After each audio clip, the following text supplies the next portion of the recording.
जवनिया में हमारा हो आग लागल बा।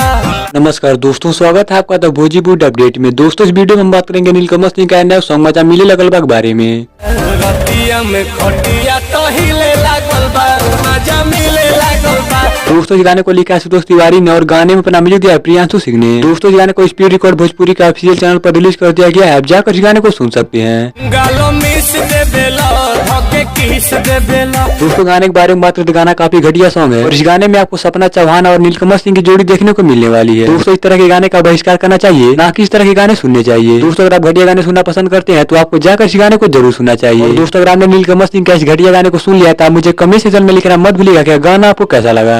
हक दिया।